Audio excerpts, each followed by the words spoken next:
बच्चों, आज हम लोग सीडीपी के सीरीज में छठा क्लास करने जा रहे हैं और आज का जो हमारा टॉपिक होगा वो होगा आपको वृद्धि की अवस्थाएं। स्टेज हम लोग पढ़ने जा रहे हैं और किसका स्टेज पढ़ने जा रहे हैं? तो ग्रोथ का। किसका स्टेज पढ़ने जा रहे हैं? ग्रोथ का। ग्रोथ का हिंदी क्या होगा? वृद्धि। वृद्धि की अवस्थाएं हम लोग पढ़ने जा रहे हैं। अवस्थाएं को अंग्रेजी में स्टेजेस हम लोग कहेंगे। क्या कहेंगे? स्टेजेस, है ना। अगर अवस्था रहेगा कहीं पर तब तो सीधे स्टेज बोलेंगे। अगर स्टेजेस बोलते हैं तो यह बहुवचन का बोध हो रहा है, यानी कि अवस्थाएं।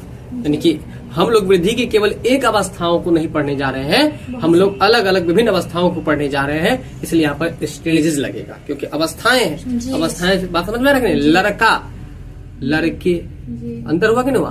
वही बात है। तो वृद्धि की अवस्थाएं हम लोग पढ़ने जा रहे हैं। अर्थात ये हुआ कि बालक जो है आपको जन्म लेने के बाद, है ना, वो जो आपको वृद्धि करता है तो वो वृद्धि किन किन अवस्थाओं से होकर के गुजरता है उसके बारे में आज हम लोग पढ़ेंगे। ठीक है। तो जैसा कि आप पहले से पढ़ते आ रहे हैं, सबसे पहला जो अवस्था होता है जन्म के बाद की अवस्था, उसको कहाता है शैशव काल या शैशवा अवस्था। क्या कहाता है? शैशव काल या शैशवा अवस्था। दूसरा जो अवस्था है उसका नाम है आपको बाल्यकाल या बाल्यावस्था। दूसरा का क्या नाम है? बाल्यकाल या बाल्यावस्था। तीसरा जो है आपका वो है आपको किशोरावस्था। चौथा जो है वो है आपको प्रौढ़ावस्था। पांचवा है आपको मध्यावस्था। छठा है वृद्धावस्था और इसके बाद आपको मृत्यु हो जाती है ना। तो कहने का मतलब ये है कि वृद्धि की जो विभिन्न अवस्थाएं हैं उनके बारे में आज हम लोग अध्ययन करेंगे। तो आइए देखते हैं हम लोग कि वृद्धि की अवस्थाएं में क्या कहा जा रहा है। ठीक है। मनोवैज्ञानिकों ने मानव वृद्धि को निम्नलिखित अवस्थाओं में विभाजित किया है। मनोवैज्ञानिक जो है आपको वृद्धि को निम्नलिखित मतलब नीचे लिखी हुई जो अभी हम लोग पढ़े हैं, शैशवावस्था, बाल्यावस्था, है ना, इसके बाद किशोरावस्था, प्रौढ़ावस्था, मध्यावस्था और वृद्धावस्था। तो इन सारी अवस्थाओं को हम लोग पढ़ेंगे और इन सारी अवस्थाओं के रूप में ही वृद्धि की अवस्थाओं को क्या कर दिया गया है? बांट दिया गया। क्या कर दिया गया है? बांट दिया गया है। तो आइए अब हम लोग जानते हैं सबसे पहले शैशवा अवस्था के बारे में। और शैशवा अवस्था के बारे में आपको हम जस्ट अभी बता ही दिए हैं कि शैशव काल को हम शैशवा अवस्था कहेंगे, जिसको अंग्रेजी में इन्फेंसी स्टेज कहा जाता है। क्या कहता है? Infancy stage. चलिए, तो शैशव काल में बच्चे जन्म से 2 वर्ष तक बच्चों का शारीरिक और मानसिक विकास क्या होता है? तो तेजी से होता है। शैशवा अवस्था या शैशवा काल बच्चों का एक ऐसी अवस्था है, एक ऐसा काल है जिसमें याद रखिएगा, परीक्षा की दृष्टि से ये जो लाइन है बहुत ही ज्यादा महत्वपूर्ण है कि नहीं? जन्म से लेकर के 2 वर्षों तक, जन्म से लेकर के 2 वर्षों तक बच्चों का शारीरिक एवं मानसिक विकास तेजी से होता है ना। जन्म से लेकर के 2 वर्षों तक क्या होता है? शारीरिक और मानसिक विकास तेजी से होता है। बच्चों का शारीरिक और मानसिक विकास जो है आपको तेजी से होता है। बात समझे कि नहीं समझे? बिना देखे हुए लाइन बताइए, कौन सा लाइन बोले हैं हम? जन्म से 2 वर्षों तक बच्चों का जन्म से 2 वर्षों तक बच्चों का शारीरिक विकास और मानसिक विकास तेजी से होता है। बताइए फिर से। जन्म से लेकर 2 वर्ष तक बच्चों का शारीरिक विकास और मानसिक विकास तेजी से होता है। बात समझ गए? तो एक बार फिर से आप लोग बताइए कि क्या बोले हैं? जन्म से लेकर 2 वर्ष तक बच्चों का शारीरिक और मानसिक विकास तेजी से होता है। ठीक है। तो याद रखिएगा, अभी हम लोग कौन सा काल पढ़ रहे हैं? शैशव काल को और क्या कह सकते हैं? शैशव अवस्था का अंग्रेजी क्या होता है? Infancy stage. इसके बाद है कि बालक इस अवस्था में पूर्ण रूप से माता पिता पर आश्रित रहता है। बताइए, बात सही कि गलत है? सही है। तो ये लाइन याद करने की जरूरत नहीं है। जब बच्चा 0 से 2 वर्ष के बीच में रहता है, यानी कि जन्म से 2 वर्षों का होता है, तो वह किन पर अपना जो भी काम होता है, जैसे पैखाना करता है तो वह मम्मी पापा ही साफ करते हैं, है कि नहीं? कुछ दूध पीना हो या कुछ सामान उसको लेना हो तो हाथ में पकड़ाना हो तो कोई मदर या फादर ही उनको पकड़ाते हैं। इस तरह से कोई भी काम हो, उस काम के लिए वो किन पर आधारित रहता है? अपने माता पिता पे। कब से कब तक के समय के बच्चा? 0 से 2 वर्ष तक। जन्म से 2 वर्ष तक के समय बच्चों में कौन सी विशेषता पाई जाती है? शारीरिक और मानसिक विकास तेजी से होता है। देखिए, तेजी और बहुत तेजी में अंतर है। यहाँ हम तेजी सिखाए, बहुत तेजी नहीं सिखाए आपको हम। इसके बाद जो है इस अवस्था में संवेगात्मक विकास भी होता है। कहने का मतलब इस अवस्था में आपको संवेगों का भी विकास होता है, यानी कि संवेगात्मक विकास होता है। अब संवेगात्मक बोलते हैं तो क्या आपको पिछली कक्षाओं में पढ़ाए गए बात याद है? संवेग का मतलब क्या क्या होता है हम आपको बताए थे, क्रोध, प्रेम, ईर्ष्या, घृणा, है कि नहीं? तो अगर संवेग का विकास होता है, अब देखिए इसकी चर्चा हम आपको बता रहे हैं कि 0 से 2 वर्ष का जब बच्चा होता है उस परिस्थिति में संवेग का विकास होता है, अर्थात संवेगात्मक विकास होता है। इस बात को हम क्लियरेंस कर रहे हैं, ध्यान से सुनिए। अगर बच्चा कोई रो रहा है कि नहीं, क्या कर रहा है? रो रहा है। तो उस परिस्थिति में जो है आप क्या करते हैं, थोड़ा सा इस तरह से करते हैं, या बउआ बउआ क्या हुआ क्या हुआ, है कि नहीं? प्रेम करते हैं, प्यार करते हैं उसको, है कि नहीं? सहलाते हैं उसको, तो बच्चा क्या होता है? चुप हो जाता है, शांत हो जाता है। शांत हो गया क्यों? क्योंकि वह संवेग पर क्या करता है? नियंत्रण करना धीरे धीरे प्रयास करता है। तो इसीलिए हम कह सकते हैं और याद रख सकते हैं कि जब बच्चा शैशवा काल में होगा तो उसमें संवेगात्मक विकास भी होगा, जिस तरह से शारीरिक और मानसिक विकास भी होता है। बात यहाँ तक क्लियर है? ध्यान पूर्वक इसी तरह से सुनिएगा, माइंड को इधर उधर नहीं कीजिएगा, तो आप एक भी प्रश्न गलत नहीं बोलिएगा। हम आगे क्या बोलेंगे ये आपके मन में आ जाएगा, इसलिए ध्यान सुनिए। इस अवस्था में सीखने की प्रवृत्ति तीव्र होती है। इस अवस्था में जो है आपको कुछ भी सीखने की प्रवृत्ति क्या होता है? तीव्र होता है। बात समझ में आ रहा है? जब नवजात शिशु शैशव काल अर्थात इन्फेंसी की ओर अग्रसर होता है, जब नवजात शिशु शैशव काल की ओर अग्रसर होता है तो उसके अंदर प्यार और स्नेह की आवश्यकता बढ़ने लगती है। और यही बात आपको हम जस्ट अभी बताए हैं कि उसे प्रेम और जब स्नेह करेंगे तो वह जो है आपको चुप हो जाएगा या आपके तरफ बढ़ेगा। अगर आप उसको डराएंगे धमकाएंगे तो वह आपके तरफ नहीं जाना चाहेगा। देखिएगा बच्चा जब छोटा होता है थोड़ा सा डांट दीजिए तो वह रोने लगता है, ऐसा होता है कि नहीं होता है? तो वही बात है कि बच्चा जब शैशवा काल में होगा तो शैशवा काल की आपको कुछ विशेषताएं हम आपको बताए हैं। चलिए तो एक बार पुनः आपको हम शैशवा अवस्था की जो विशेषताएं हैं उसको बता रहे हैं, उसको ध्यान से सुनिए। शैशवा अवस्था को अंग्रेजी में इन्फेंसी कहते हैं, ये तो बात समझ में आ ही गया।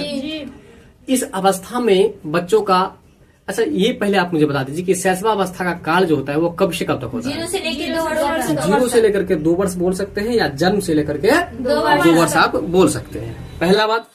दूसरा बात कि इस अवस्था में जो है बच्चों का शारीरिक विकास और मानसिक विकास तेजी से होता है। कैसे होता है? शारीरिक विकास और मानसिक विकास तेजी से होता है। बोलिए इसी बात को आप लोग। इस अवस्था में बच्चों का विकास, अवस्था का नाम लेकर के बोलिए। शैशवा अवस्था में बच्चों का शारीरिक और मानसिक विकास तेजी से होता है। वेरी गुड, एक बात याद हुआ। अब आपको सिखाए थे कि जिस तरह से उसका शारीरिक और मानसिक विकास होता है ठीक उसी तरह से उसके अंदर संवेग का भी विकास होता है। तो आप मुझे अब इसमें ये भी बोल सकते हैं कि शैशवा काल में बच्चों में संज्ञानात्मक विकास होता है। बोलिएगा। बिल्कुल। इसके बाद हम आपको बताएं हैं कि जन्म से लेकर के 2 वर्ष के जो बच्चे होते हैं उनमें अपने कार्यों के लिए, बच्चा का जो भी कार्य होगा वो अपने कार्यों के लिए माता और पिता पर निर्भर रहते हैं, अर्थात आश्रित रहते हैं। बात समझ में आ गया? तो ये भी बात बताएंगे आप लोग। शैशवा काल में बच्चे अपने पिता पर निर्भर कार्यों के लिए अपने माता पिता पर आश्रित रहते हैं। बिल्कुल। इसको और क्लियरेंस करके ये भी लिख सकते हैं, जब बच्चा 0 से 2 वर्ष का होता है तो उनके जो भी अपने काम होते हैं सारे काम को निष्पादन करने के लिए वो अपने माता पिता पर आधारित होते हैं, या निर्भर होते हैं, या आश्रित होते हैं, या डिपेंडेंट होते हैं। बात समझ में आ गया? इसके बाद हम आपको एक बात और बताएं कि जब बच्चा 0 से 2 वर्ष का होगा अर्थात शैशवा काल में होगा, बात समझ रहे हैं ना? जब बच्चा 0 से 2 वर्ष में होगा अर्थात शैशवा काल में होगा तो उस परिस्थिति में बच्चों को प्रेम और स्नेह की काफी आवश्यकता पड़ती है। बताइए आप लोग। जब बच्चा शैशवा काल में होता है तो उसके अंदर स्नेह और प्रेम की आवश्यकता बढ़ने लगती है। तो सही बताया आप लोग कि जब बच्चे नवजात शिशु शैशवा काल की ओर अग्रसर होता है, जब नया जो पैदा हुआ बच्चा हो शैशवा काल की तरफ भागने की, जैसे जैसे वह 0 से 2 वर्ष तक जाता है तो 2 वर्ष तक उसे प्रेम और स्नेह की काफी आवश्यकता पड़ती है। बात समझ में आ गया? तो ये बात हमको याद रखना है शैशव काल के बारे में। अब हम लोग चलते हैं बाल्य काल के बारे में। किसके बारे में? बाल्य काल के बारे में। एक बार पुनः बता दीजिए कि शैशव काल का अवस्था जीरो से लेके 2 वर्ष 0 से 2 वर्ष। जन्म से लेके 2 वर्ष तक। चलिए अब ये बताइए कि इनमें कौन कौन सा विकास होता है? कौन कौन सा विकास होता है? बिल्कुल, इस पर निर्भर आते हैं। माता पिता पे। अच्छा ये बताइए कि बच्चा जब नवजात शिशु से यानी कि जब नया बच्चा पैदा हुआ होता है और जैसे जैसे वह शैशव काल की तरफ जाता है, शैशव काल मतलब जब 2 वर्ष की उम्र, मतलब 0 से 2 वर्ष होता है ना, जी। तो 0 से 2 वर्ष मतलब जैसे जैसे उम्र उसका बढ़ता है, 2 वर्ष तक जैसे जैसे जाता है, तो वैसे वैसे उसमें किस चीज की आवश्यकता बढ़ने लगती है? प्रेम और स्नेह की, यानी कि प्यार और स्नेह की आवश्यकता बढ़ने लगती है। बहुत अच्छा। शैशव अवस्था का अंग्रेजी क्या होता है? Infancy stage. क्या होता है? Infancy stage. अब हम लोग बाल्यकाल को पढ़ेंगे या इसे बाल्यावस्था भी आप कह सकते हैं। तो देखिए बाल्यकाल जिसे चाइल्डहुड के नाम से भी जाना जा सकता है, इसको 2 भागों में बांटा गया है। बाल्यकाल को कितने भागों में बांटा गया है? 2 भागों में विभाजित किया गया है, जिसमें है पहला है आपको पूर्व बाल्यकाल और दूसरा है आपको उत्तर बाल्यकाल। पहला क्या है? पूर्व बाल्यकाल, दूसरा है उत्तर बाल्यकाल। अच्छा एक बात बताइए, शैशवावस्था कब से कब तक था? जन्म से लेकर 2 वर्ष तक। और बाल्यावस्था जो है 2 से 12 वर्ष तक के बीच की जो अवस्था होती है उसको आपको बाल्यकाल कहा जाता है।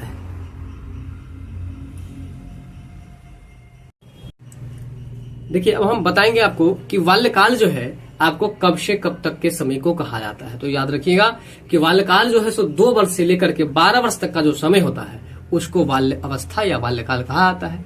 अब एक बात और याद रखना है कि बाल्यकाल को 2 भागों में विभाजित कर दिया गया है। एक है आपको पूर्व बाल्यकाल जो कि 2 से 6 वर्ष तक, और दूसरा जो है उत्तर बाल्यकाल ये आपको 6 वर्ष से लेकर के 12 वर्ष तक। बात समझ में आ गया? तो कहने का मतलब कि बाल्यावस्था को या बाल्यकाल को कितने भागों में बांटा गया है? 2 भागों में बांटा गया है। कौन कौन सा भाग है? पूर्व बाल्यकाल और उत्तर बाल्यकाल। बिल्कुल, पूर्व बाल्यकाल जो है सो कब से कब तक के समय को कहा जाता है, और उत्तर बाल्यकाल कब से कब तक के समय को कहा जाता है। बात समझ गए ना, गलती तो नहीं कीजिएगा। चलिए तो आइए, 2 से 6 वर्ष के बीच की जो अवस्था होती है उसे हम लोग पूर्व बाल्यकाल अवस्था कहते हैं। 2 से 6 वर्ष तक की जो अवस्था होती है उसे हम लोग पूर्व बाल्यकाल अवस्था कहते हैं। इस काल में बालकों का बाहरी जगत से जुड़ाव होने लगता है, यानी कि जब बच्चा 2 वर्ष से 6 वर्ष तक का होता है तो वह बाहरी दुनिया को समझने लगता है, बाहरी जगत से उसका संपर्क बनने लगता है। बच्चों में नकल करने की प्रवृत्ति है ना। अब देखिए पहले उसको खुद से मतलब होता था, दूध पिया, खिलौना से खेला, लेकिन यहाँ पर क्या है, अब थोड़ा बाहरी दुनिया से भी मतलब रखने लगा है। दूसरे बाहरी दुनिया से मतलब रखने का मतलब क्या है, जैसे अभी आप पढ़ रहे हैं, उधर कोई मान के चलिए कि जो है बाइसिकल ठीक कर रहा है कि नहीं, तो ये लड़की क्या की कि बाइसिकल को देख रही है। इसका मतलब है कि वो अपना पढ़ाई छोड़ करके वो दूसरा काम कर रही है। इसका मतलब बाहरी दुनिया से संपर्क में है। तो हम लोग बोले तुम अपना काम करो ना, तुमको दुनिया से क्या मतलब, हम लोग बोलते कि नहीं बोलते हैं। तो वही बात है कि जब बच्चा 2 वर्ष से लेकर के 6 वर्ष तक के समय में जाता है तो वह बाहरी दुनिया से मतलब रखने लगता है। मतलब अपने अलावा जो दूसरा क्रियाविधि हो रहा है, कहीं पर दूसरा जो क्रियाकलाप हो रहा है उस पर भी वो उसका नजर पड़ने लगता है, नजर जाने लगता है। और बताइए जब दूसरे चीजों पर देख रहा है तो उसको देख कर कुछ न कुछ ज्ञान भी अर्जन करेगा।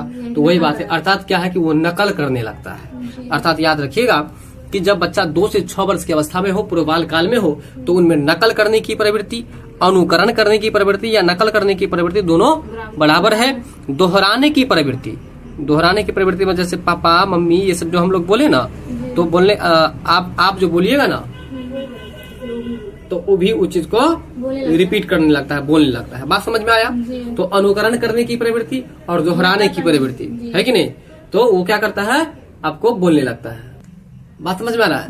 अब जैसे जो है मान लीजिए कि ये लड़की है, ये अपने जीजा को जीजा बोल रही है ना, और इनके जो भांजा है इनके क्या लगेंगे, बहनपुत लगेंगे। वो जो बहनपुत है वो भी उनके पापा को ही जीजा बोलने लगा। तो कहने का मतलब जो आप बोले उसको सुन लिया, मतलब अनुकरण कर लिया, और अनुकरण करके वो क्या कर लिया, उसको रिपीट मार दिया। तो वही बात है, याद रखिएगा, मेरी बातों पर पूरा ध्यान दीजिए और सामने देखिए। तो बाल्यकाल को 2 भागों में बांटा गया है, एक है पूर्व बाल्यकाल, दूसरा है उत्तर बाल्यकाल। पूर्व बाल्यकाल 2 वर्ष से लेकर के 6 वर्ष तक, और उत्तर बाल्यकाल जो है 6 वर्ष से लेकर के 12 वर्ष तक। 2 से 6 वर्ष तक में बच्चों में यह देखा गया है कि वह बाहरी दुनिया से संपर्क रखने लगता है, साथ में उनमें अनुकरण करने की प्रवृत्ति अर्थात नकल करने की प्रवृत्ति है ना, अर्थात नकल करने की प्रवृत्ति, और तीसरा जो है आपको दोहराने की, रिपीट करने की प्रवृत्ति है ना, पाई जाती है, देखी जाती है। बात समझ में आ रहा है कि नहीं आ रहा है? अब जो है इस अवस्था में बालकों में जिज्ञासु प्रवृत्ति अधिक होती है। जिज्ञासु, अब जिज्ञासु का मतलब समझिए, ये जो 2 वर्ष से बिल्कुल 2 वर्ष से 6 वर्ष तक के बीच का जो बच्चा होता है ना, उनको अगर क्या कर दीजिए, उनके सामने एक बिल्ली गुजर जाए या हेलीकॉप्टर गुजर जाए तो आप पूछे कि पापा ये क्या है, मम्मी ये क्या है ना, मतलब क्या है, कहाँ है, कैसे है, क्यों है, ये प्रश्न ज्यादा करने लगता है। क्या, कहाँ, कैसे, क्यों, ये प्रश्न ज्यादा करने लगता है। अर्थात ये हुआ कि किसी भी बातों को जानने की जो इच्छा रखता है उसे हम क्या कहते हैं, जिज्ञासु कहते हैं। पढ़े थे ना आप लोग, किस में पढ़े थे, अनेक शब्द के लिए एक शब्द में। जो कोई जानने की इच्छा रखता है उसको हम लोग जिज्ञासु कहते हैं। उसी तरह से वो बच्चा जो है जानने का इच्छा उनमें जगने लगता है, वो किसी भी बातों को प्रश्न करके पूछने लगता है कि पापा ये कैसे हुआ, मम्मी ये कैसे हुआ, ये क्या है, ये बिल्ली है तो बिल्ली ऐसी ही है, उजली होती है, काली होती है, बूढ़ी होती है। तो इस तरह से विभिन्न प्रकार के प्रश्न पूछने की प्रवृत्ति उसमें पाया जाता है। कब पाया जाता है, 2 से 6 वर्ष की अवस्था को क्या कहता है, पूर्व बाल्यकाल कहा जाता है। यहाँ तक समझ में आया। पूर्व बाल्यकाल की कौन कौन सी विशेषता समझे हैं, अनुकरण करने की प्रवृत्ति और दोहराने की प्रवृत्ति, और किसी भी प्रश्न, किसी भी बातों पर, किसी भी टॉपिक पर जो है ना, उस टॉपिक को छेद करके उससे विभिन्न सारी जानकारी इकट्ठा करने की प्रवृत्ति, अर्थात जिज्ञासु होने की प्रवृत्ति दिखाई पड़ती है। इसी कारण अभिभावकों और अध्यापकों से भिन्न भिन्न प्रश्न पूछते हैं, है ना। इसी कारण से वो अभिभावक मतलब अपना गार्जियन हो गया। देखिए अभिभावक में कोई भी हो सकता है, घर के नहीं, अभिभावक में बाहर के भी, घर के भी कोई हो सकते हैं। माता पिता बोलेंगे तो ओनली फॉर उससे माता पिता ही होता है। अभिभावक में कोई भी हो सकता है, जिसको गार्जियन बोलते हैं ना, गार्जियन का हिंदी होता है आपको अभिभावक। ठीक है। मनोवैज्ञानिक दृष्टि से यह काल जो है आपको भाषा सीखने की सर्वोत्तम अवस्था है। अब ये आपके परीक्षा की दृष्टि से बहुत ही भयंकर लाइन है, बहुत ही जबरदस्त लाइन है कि भाषा सीखने की सर्वोत्तम अवस्था जो है आपको किस काल को कहा जाता है, तो आप याद रखिएगा पूर्व बाल्यकाल को, यानी कि 2 वर्ष से लेकर के 6 वर्ष तक। अब मेरी बातों को एक बार पुनः सुन लीजिए। अब मान के चलिए हेलीकॉप्टर को देखा बच्चा, बिल्ली को देखा और उसे पूछने पापा ये क्या है, पापा ये बिल्ली उजली होती है, बात समझ में आ रहा है। तो अगर मान के चलिए कि बिल्ली उजली होती है, अगर बच्चा बोल दिया कि बिल्ली उजला होता है, तो बच्चा, उनके पेरेंट्स सिखाएंगे कि बिल्ली उजली होती है। तो यहाँ पर भाषा सिखा रहा है। तो भाषा कब सीखा, जब वो बोलने की प्रवृत्ति आई, बोलने लगा, किसी बात पर प्रश्न पूछने लगा, यानी कि जिज्ञासु जब होगा, याद रखिएगा यही से, जब बच्चा जिज्ञासु होगा तो प्रश्न पूछेगा, और प्रश्न पूछेगा तो उससे क्या होगा कि उनके द्वारा बोले गए सेंटेंस में अगर भाषा में गड़बड़ी होगी स्त्रीलिंग पुल्लिंग की, तो गार्जियन उसको क्या करेगा, बताएंगे। तो जब गार्जियन बताएंगे तो उसमें भाषा सीखने, मतलब भाषा सीखेगा ना वो। तो इसलिए इस काल को, यानी कि 2 वर्ष से लेकर के 6 वर्ष तक के समय को भाषा सीखने का उत्तम काल माना गया है। बात समझ में आया। भाषा सीखने का सर्वोत्तम अवस्था माना गया है। ठीक है ना, याद रखिएगा ना। तो बताइए एक बार फटाफट से कि पूर्व बाल्यकाल की क्या क्या विशेषता है। अनुकरण करने की प्रवृत्ति, नकल करने की प्रवृत्ति, दोहराने की प्रवृत्ति, बात को जानने की प्रवृत्ति, और इसका नतीजा पढ़े हम लोग कि मतलब कि भाषा सीखने की प्रवृत्ति उसमें पाई जाती है। तो भाषा सीखने की सर्वोत्तम अवस्था है ये। तो आपको पूर्व बाल्यकाल भी समझ में आ गया होगा। इसके बाद अब जो हम लोग आपको बताएंगे वो बताएंगे उत्तर बाल्यकाल। देखिए उत्तर बाल्यकाल जो है आपको 6 वर्ष से 12 वर्ष तक है। याद रखने का सिंपल फंडा, हमारी बातों पर ध्यान दीजिए। 0 से 2 शैशवावस्था, 2 से 6 पूर्व बाल्यावस्था और 6 से 12 उत्तर बाल्यावस्था। बात समझ रहे हैं कि नहीं समझ रहे हैं। तो उत्तर बाल्यकाल जो है 6 वर्ष से 12 वर्ष के बीच की जो अवस्था होती है उसे हम लोग उत्तर बाल्यकाल कहते हैं। 6 वर्ष से लेकर के 12 वर्ष के बीच की जो अवस्था होती है उसको क्या कहते हैं, उत्तर बाल्यकाल कहते हैं। इस अवस्था में बच्चों में बौद्धिक, नैतिक, सामाजिक, कल्पनाशीलता एवं तर्कशीलता इत्यादि का व्यापक विकास होने लगता है। अब मेरी बातों पर ध्यान दीजिए, हम क्या बोल रहे हैं। पहले बताइए आप लोग की उत्तर बाल्यावस्था जो हुआ वह कितने वर्ष से कितने वर्ष के बीच में, 6 से 12 वर्ष तक, 6 वर्ष से लेकर के 12 वर्ष के बीच में। अब देखिए 6 वर्ष से 12 वर्ष के बीच में आपके परिवार में कोई ऐसा बच्चा है? है बच्चा? क्या वो किसी को गाली दिया? जब वो गाली देता है तो आप उनके पेरेंट या अभिभावक उनको सिखाते हैं कि गाली नहीं दो, गंदी बात है। तो जब आप सिखाते तो क्या बच्चा इसे सीखता है या नहीं सीखता है? जी सीखता है। तो सीखता है, वो क्या सीखता है? वो अच्छा बात नहीं है, ये नहीं बोलना चाहिए, यही नहीं सीखता है। कहने का मतलब जब अच्छा और बुरा का ज्ञान बच्चों में होने लगे तो उसको ही हम लोग कहते हैं नैतिक विकास। अर्थात बच्चे में जब अच्छे बुरे का ज्ञान हो जाए कि यह अच्छा है वह बुरा है ना, तो उसको हम लोग कौन सा विकास कहते हैं? नैतिक विकास। बात समझ में आया कि नहीं? जिसको अंग्रेजी में हम लोग मोरल डेवलपमेंट कहते हैं। क्या कहते हैं? Moral development. बात यहाँ तक समझ में आया? जी। अब बताइए कि आप उसको बताए कि देखो ये गंदी बात है, ये नहीं बोलना, तो ये समझ गया कैसे? जब उसके पास बुद्धि था तभी तो इसका मतलब है कि उत्तर बाल्यकाल जो होगा उसमें आपको बौद्धिक विकास होगा, ठीक है। जब बुद्धि होगा तभी तो अच्छे बुरे का ज्ञान होगा, तो नैतिक विकास। अब 6 से 12 वर्ष की अवस्था में बच्चा में क्या होता है देखिएगा आप, 6 से 12 वर्ष के बीच में कि उसमें दोस्ती में एकदम गहनता हो जाता है कि नहीं? मतलब दोस्त बनाने लगता है। तो जब मान लीजिए कि 1-2 दोस्त बनाएगा, 2-4 दोस्त, जो भी दोस्त बनाएगा, तो कहने का मतलब क्या है कि उसमें जैसे ही दोस्त बनाएगा तो दोस्त बनाने का मतलब हो गया कि वो अपने समाज का निर्माण कर लिया ना जी। तो हम लोग बोलते हैं ना कि बाल मंडली हम लोग बोलते हैं, बोलते कि नहीं? तो मंडली मतलब क्या होता है? समूह होता है। तो मंडली मतलब समूह, यानी कि बाल का समूह मतलब बच्चों का समूह। अगर जैसे 2-4 दोस्त से दोस्ती कर लिया तो उसका समाज बन गया ना वो चीज। तो इसलिए उनमें नैतिक विकास भी होता है, सामाजिक विकास भी होता है, साथ में कल्पनाशीलता का मतलब इस अवस्था में बच्चा सोचने लगता है कि हम क्या बनेंगे, हम पुलिस बनेंगे, हम डॉक्टर बनेंगे, हम इंजीनियर बनेंगे, हम प्रोफेसर बनेंगे, हम कलेक्टर बनेंगे। कोई भी बात जो है उसके मन में ऐसा आने लगता है, वो सोचने लगता है कि हम क्या बनेंगे। इसके बाद तर्कशीलता का मतलब हो गया आपको किसी टॉपिक पर, किसी बातों पर, या कि जैसे कि उसका साइकिल ही है, छोटा सा साइकिल खराब हो गया मान के चलिए, या बैलून फूट गया, अब उसके बारे में सोचने लगेगा, तर्क लगा के आखिर ये कैसे होगा। बात समझ में आ रहा है कि नहीं? तो यहाँ ये बात याद रखना है कि 6 से 12 वर्ष के बीच में बच्चों में क्या क्या विकास होता है। तो याद रखिएगा, उंगली निकालिए अपना फटाफट से। बौद्धिक विकास और ट्रिक पर याद रखिए, मेरी बात समझिए, ट्रिक पर याद रखिए। पहले बुद्धि होगा, जब बुद्धि होगा है कि नहीं, तो बुद्धि होगा तो अच्छा बुरा का भी ज्ञान होगा। अच्छा बुरा के ज्ञान को क्या कहा गया है? नैतिक विकास। तो पहला याद कीजिए। दूसरा क्या हुआ? नैतिक विकास के बाद हो गया आपको सामाजिक विकास। सामाजिक विकास के बाद हो गया आपको कल्पनाशीलता, है ना। मतलब सामाजिक विकास में ऐसा सोच लीजिए कि जब बच्चा सब अपने बाल समाज में रहेगा ना, तो अब तो उससे पूछेगा कि तू कथी बन भी है, तू क्या बनेगा, तू क्या बनेगा। बात समझ में आ रहा है? तो अपने में क्या करेगा? हाँ, अपने में कल्पना करेगा। जैसे कि हम आपको बताते हैं, इससे भी सिंपल फंडा हम आपको बता रहे हैं। बच्चे को देखेगा कि मिट्टी लेगा, मिट्टी का मतलब आटा का जैसे गूंथ लेगा, और गूंथने के बाद क्या करेगा कि मिट्टी का ही दाना गोली जैसे बना दिया तो उसको वो लड्डू मान लेता है ना। मिट्टी का ही एक गाड़ी बना लिया तो उसको वो गाड़ी मान लेता है। मिट्टी का ही साग बना लिया उसको साग मान लेता है। तो कहने का मतलब मिट्टी को ही विभिन्न पदार्थ मान लेना। तो आप मान लेते हैं तो इसका मतलब क्या करते हैं? कल्पना करते हैं ना। मतलब कल्पना करने का मतलब किसी चीज को मान लेना। बात समझ में आ रहा है ना। और कल्पना करने का मतलब ये भी होता है कि हम ये चीज बनेंगे, हम वो चीज बनेंगे। बात समझ में आ रहा है? चोर सिपाही बच्चा खेलता है कि नहीं, तो उसे बनाता ना, किसी को चोर बनाता है, किसी को सिपाही बनाता है। तो वही हो गया आपको कल्पना करना। कल्पना करने का मतलब कि हम ये बनेंगे, वो बनेंगे, और साथ में यहाँ पर जो कल्पना कर लिया, मिट्टी को ही सब कुछ समझ लिया, तो उसको हम लोग कल्पना करना कह सकते हैं। ठीक है ना। तो याद रखिए, कल्पना मतलब मन की उपज या फिर नई बात सोचना। ठीक है, चलिए। तो इसके बाद हो गया आपको तर्कशीलता। अब नया बात जो सोचेगा तो पहले तर्क लगाएगा ना, है कि नहीं। इसके बाद ना, जैसे मिट्टी का कोई बर्तन बनाएगा, कोई वस्तु बनाएगा, तो उसमें पहले तर्क लगाएगा ना कि भाई ये लोहिया है, तो लोहिया इस तरह से नहीं, इस तरह से बनेगा, और उसी रूप में आकार देगा। चाहे वो टेढ़ा हो, उसे मतलब नहीं है, लेकिन रूप वही देगा जो लोहिया देखेगा। जो कलछुल देखेगा वही उसी तरह से कलछुल भी बनाएगा।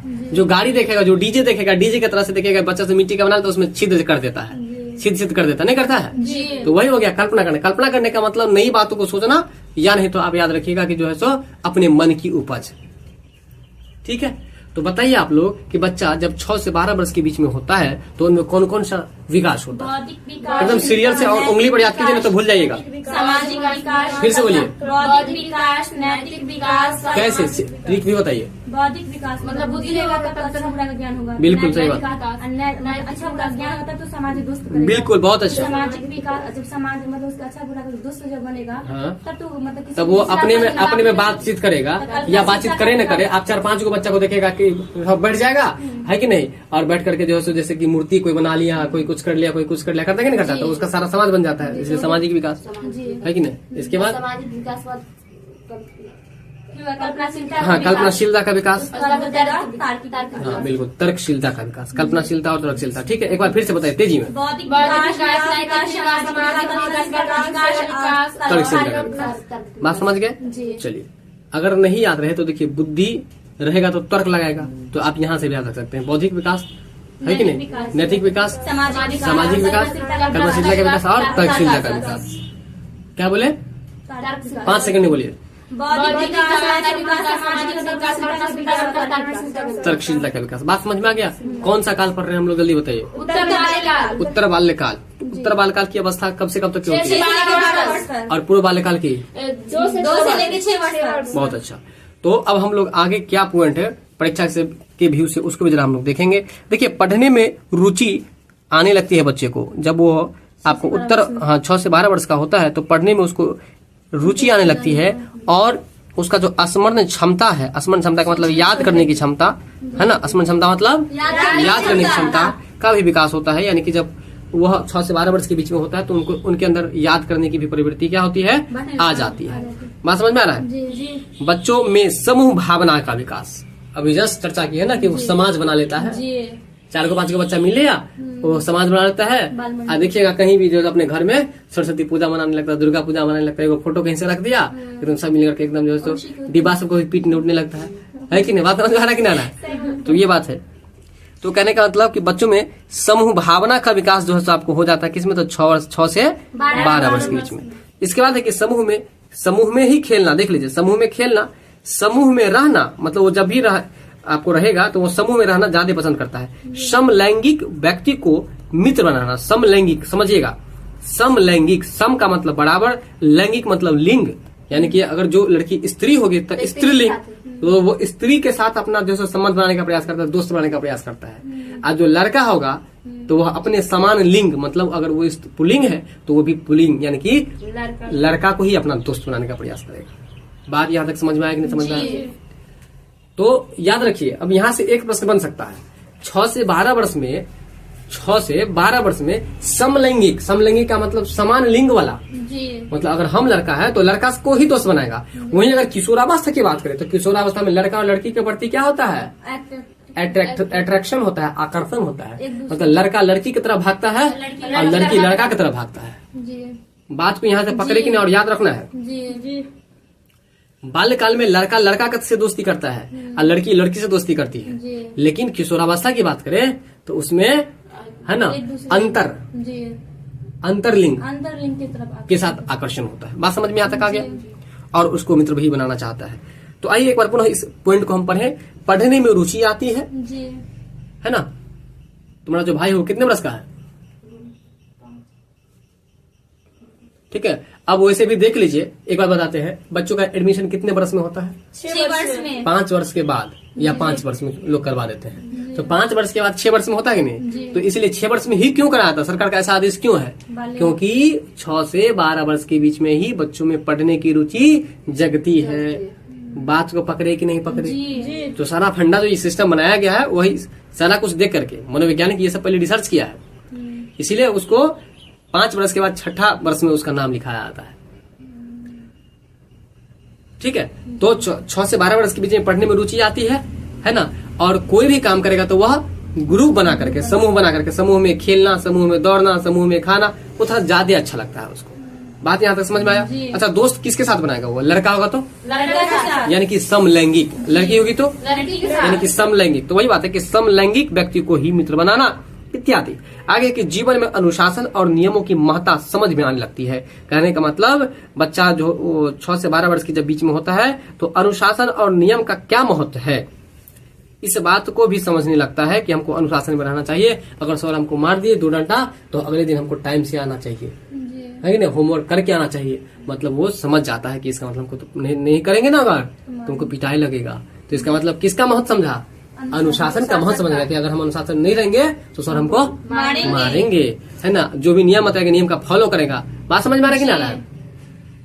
तो ये सब समझने लगता है। फिर आगे है कि खोजी दृष्टिकोण। खोजी दृष्टिकोण का मतलब ये हुआ कि हमको याद है कि हम अपने समय में ये घर में जो भी रेडियो, टीवी, टॉर्च जो होता था, बात समझ में आ रहा है, उस सबको खोजते रहते थे हम। जहां पर खराब या सही वाला मिला तो उसको खोज खोज के या तो मैंने उसको तोड़ दिए या उसको जो है आपको ठीक करने का प्रयास करते थे। बात समझ में आ रहा है कि ना आ रहा है? तो कहने का मतलब यहाँ पर यह है कि खोजी दृष्टिकोण का मतलब क्या हुआ? वह जो है हाँ किसी चीज को वह खोदने का अधिक प्रयास करता है। हाँ बिल्कुल, ठीक करने या तोड़ने का नहीं, मतलब कि खोजी दृष्टिकोण का मतलब हुआ कि किसी भी चीज को जो है ना वो सर्च करना चाहता है, खोज करना चाहता है कि ये कैसे हुआ, है कि नहीं। मुझे याद है कि गोबर गैस का एक बार बल्ब बनाए थे, गोबर में रख करके गोबर से बिजली कैसे बनता है वो सब किए हुए थे। तो वही बात है कि खोजी दृष्टिकोण, खोज करना। और घूमने की प्रवृत्ति, मतलब उनमें घूमने की प्रवृत्ति भी बच्चों सबके साथ चला गया घूमने के लिए। मैं खोज रहा उसको, अब्बा खोज रहा कि कहाँ भाई नहीं है। बात समझ में आ रहा कि ना? तो उसमें जो है घूमने की भी प्रवृत्ति का विकास हो जाता है। तो एक बार पुनः बताइए आप लोग कि उत्तर बाल काल में क्या क्या हम लोग पढ़े हैं। सबसे पहले उत्तर बाल काल की अवस्था कब से कब तक होती है? उनमें कौन कौन सा विकास होता है? बौद्धिक विकास, तर्कशीलता का विकास, यहाँ तक हो गया। पढ़ने में रुचि आती है या नहीं आती है? आती है। पढ़ने में रुचि, और इसको कैसे याद रखेगा? पढ़ने में रुचि आती है, उसको कैसे याद रखेगा? अब बताइए। 6 वर्ष में ही उनको मतलब पढ़ने में रुचि आने लगती है। अब बताइए, इसका हम अभी जस्ट बताएं कि पढ़ने में रुचि जो हम लोग याद रखेंगे, पूछेगा किस अवस्था में, तो हम लोग सोचेंगे कि एडमिशन किस अवस्था में होता है? 6 वर्ष में। इसलिए 6 से 12 वर्ष के बीच में इसका मतलब पढ़ने में रुचि आती है, तभी तो 6ठा वर्ष में इसका एडमिशन होता है। इससे आप याद रख लीजिएगा। बस प्रश्न यही रहेगा कि पढ़ने में रुचि किस अवस्था में? 6 से 12 वर्ष। तो पढ़ने में रुचि आने लगती है। अच्छा ये बताइए, स्मरण क्षमता का विकास होता है कि नहीं होता है? जब पढ़ने में रुचि आएगी, जब पढ़ने में इंटरेस्ट लगेगा तो याद भी करेगा ना। तो इसलिए ये भी बात उसी को जोड़ दीजिएगा कि पढ़ने में रुचि आती है और स्मरण क्षमता का विकास होता है। आगे चलिए, समूह भावना का विकास होता है। किसका विकास होता है? भावना का विकास होता है। हाँ, अब जैसे कि देखिएगा आप बच्चे को कि जब वो अपने घर से स्कूल के लिए निकला, अगर राम है तो श्याम को भी कहेगा, मोहन को भी कहेगा, गोपाल को भी कहेगा, लड्डू को भी कहेगा, और सब के सब झोला लेकर के, बैग लेकर के स्कूल जाएगा एक साथ, समूह बना करके। बताइए है कि नहीं है? वो मेरा दोस्त है, वो मेरा दोस्त है, मैं कभी कट्टिस कर लिया, कभी मिल गया। बात समझ में आने की ना रहा है? तो कहने का मतलब ये चीज आप देखते हैं कब से कब तक है बच्चे में? 6 से 12 वर्ष के बीच में। इसके बाद हम आपको बताएं कि समूह में खेलना और समूह में रहना और समलैंगिक मित्र बनाना, ये बात तो आपको समझ में आ ही गया होगा। ठीक है। अनुशासन और नियम का महत्व भी समझने लगता है। इसको याद रखने का क्या फंडा बताए? इसको याद रखने का ट्रिक ये बताए कि जब बच्चे को 2 स्टिक लग गया, जब वो होमवर्क करके जिस दिन नहीं आया उसको 2 स्टिक लग गया, तो अगले दिन से वो बच्चा दिमाग में सेट कर लेता है, उसके मन में एक कॉन्सेप्ट, एक अवधारणा बन जाता है कि अगर जो हम होमवर्क करके नहीं ले जाएंगे तो हमको सवाल मारेंगे। इसका मतलब है कि वो अनुशासन में रहने लगता है डर से, और जो भी नियम बताया गया उस नियम को क्या करता है? फॉलो करने लगता है, पालन करने लगता है। अगर आपसे पूछे कि बताइए कि बच्चे किस अवस्था में अनुशासन के महत्व को समझने लगता है? 2 से 12 वर्ष में। 6 से 12 वर्ष की अवस्था में, यानी कि उत्तर बाल्यकाल में। बात समझ में आ गया? अगर कहे कि बच्चे नियम का पालन कितने वर्ष की अवस्था में करने लगता है? 6 से 12 वर्ष में। समूह में रहना कब पसंद करने लगता है? पढ़ने में रुचि किस अवस्था में? 6 से 12 वर्ष में। स्मरण क्षमता का विकास किस अवस्था में? 12 वर्ष में। सहसवा काल ना बोल दीजिएगा। खोजबीन करने लगते हैं। खोजबीन करने का मतलब किस समय उनके अंदर आदत आ जाता है? 6 से 12 के बीच में। घूमने की प्रवृत्ति 6 से 12 वर्ष में। बात समझ में आ गया ना? चलिए अब हम लोग चलते हैं किशोरावस्था में। इसके बाद जो है आपका वो है आप किशोरावस्था, और किशोरावस्था को अंग्रेजी में हम लोग क्या कहते हैं? एडोलसेंस कहते हैं। क्या कहते हैं? एडोलसेंस कहते हैं। तो आइए जरा इसको भी जानते हैं। पहले ये बताइए आप लोग कि शैशवावस्था कब से कब तक? 0 से लेकर 2 वर्ष तक। 0 से लेकर 2 अच्छा, बाल्यावस्था कब से कब तक? 2 वर्ष से 12 वर्ष तक जो हो गया आपको किसका हो गया? तो बाल्यावस्था का, और उसको 2 भागों में बांट दिया गया, एक पूर्व बाल्यावस्था, एक दूसरा क्या है? उत्तर बाल्यावस्था। पूर्व बाल्यावस्था कब से कब तक? 2 से लेकर 6 वर्ष तक। और उत्तर बाल्यावस्था कब से कब तक? बात समझ गए? चलिए अब जो हम लोग चलेंगे वो चलेंगे किशोरावस्था में, और किशोरावस्था को अंग्रेजी में क्या कहते हैं? एडोलसेंस कहते हैं। आइए, 12 वर्ष से लेकर के 18 वर्ष के बीच की जो अवस्था होती है, 12 वर्ष से लेकर के 18 वर्ष के बीच की जो अवस्था होती है उसे हम लोग किशोरावस्था कहते हैं। क्या कहते हैं? किशोरावस्था। किशोरावस्था यानी कि एडोलसेंस कहते हैं। यह अत्यंत जटिल अवस्था है। यह कैसी अवस्था है? जटिल अवस्था है, और इसमें व्यक्ति के शारीरिक संरचना में तीव्र परिवर्तन देखने को मिलती है। अब बात यहाँ पर समझने का प्रयास कीजिएगा आप लोग। सबसे पहले तो हम लोग ये याद रखेंगे कि किशोरावस्था को अंग्रेजी में क्या कहा था, आप बताएंगे? एडोलसेंस कहते हैं। और कब से कब तक के समय को कहा था? 12 वर्ष से लेकर के 18 वर्ष तक के समय को जो है किशोरावस्था या एडोलसेंस कहते हैं। यह अत्यंत जटिल अवस्था है। जटिल का मतलब जो है काफी जोखिम से भरा अवस्था, काफी कठिन अवस्था है है कि नहीं। जो बह गया वो बह गया, जो संभल गया वो संभल गया। बड़ा कठिन है, इसमें संभलना बड़ा ही मुश्किल होता है। तो इसमें जो है व्यक्ति की शारीरिक संरचना में तीव्र परिवर्तन देखने को मिलता है। इसका मतलब क्या हुआ, बात समझे आप लोग। शरीर के संरचना में, है ना, शारीरिक संरचना में क्या होता है कि तीव्र परिवर्तन मतलब तेजी से परिवर्तन आपको देखने को मिलता है। बात समझ में आ रहा है। जैसे कि लड़कियों में, है कि नहीं, लड़की जैसे ही किशोरावस्था में प्रवेश करेगी तो उनमें जो गुप्तांग होता है उनमें आपको जो है सो क्या होता है, वृद्धि होने लगता है। लड़कियों का जैसे स्तंभ हो गया। बात समझ में आ रहा है। इसके बाद जो है आपको लड़कों में भी आपको दाढ़ी मूछे आने लगता है। बात समझ में आ रहा है कि नहीं आ रहा है। तो ये हो गया आपको कि इसमें व्यक्ति के शारीरिक संरचना में तीव्र परिवर्तन मतलब तेजी से परिवर्तन देखने को मिलने लगता है। इसके बाद जो है आपको यह वह समय होता है जिसमें बालक बाल अवस्था से परिपक्वता की ओर उन्मुख होता है।